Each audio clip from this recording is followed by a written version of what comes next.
ote ma bende nyalo duok mapiyo piyo bende oduoki. Aneno kanyo Benwell kiwuok Nairobi. Iwacho ni apenjo ni bende nyithindo manoluonge private universities bende nyalo yudo scholarship.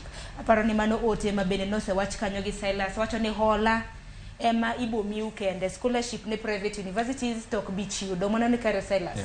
Ero kama na inya kopogre gi mano mama Kala iwacho ni nyathina no apply scholarship bila kitambulisho. Bende ubo faulo. Bende ubo faulo diero. Scholarship or kunego beni bedo gi kitambulisho. The scholarship is applicable to all the students who are placed.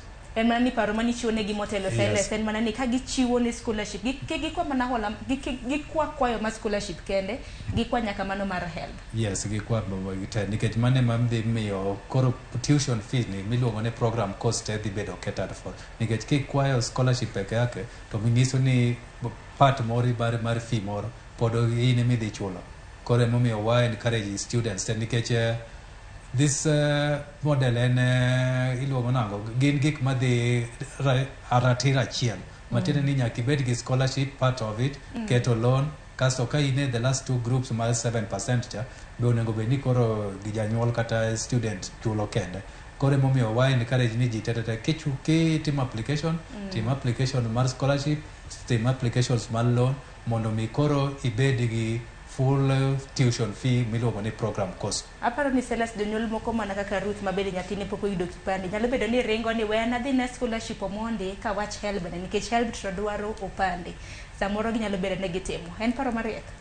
En paro mariek for now but onego beni kaka jatend duol mar help nosewacho kisenonga kipande onego beni koro ibiri complete nikech one of the qualifications momiyo scholarships ema chako nikech help kidhie ibiro penji kata ka in gi guarantors and everything. Koro iyudo ka scholarship application ne yot lakini onego beni koro ibedo gi guarantors ma onego beni confirm. Koro kisenwango opande ni to onego beni biro i update kaso koro i complete mondo mi koro pesa ni ogol. Koro eman gi penjo kanyo. Mana mapiyo. Koro ka iwacho ni an koro ng'ato kaka an area mar help no konya koro nyalo bedo matek. Koro ema penjo ni koro kochopo ndalo ma koro ninga donje somo to poka yudo kaka nya konyora e help ni. Koro pesa mane koro help ni oningo o chul na kacha. Koro obro duogo kuom janyuol koso ibro timino. Penjo maleo.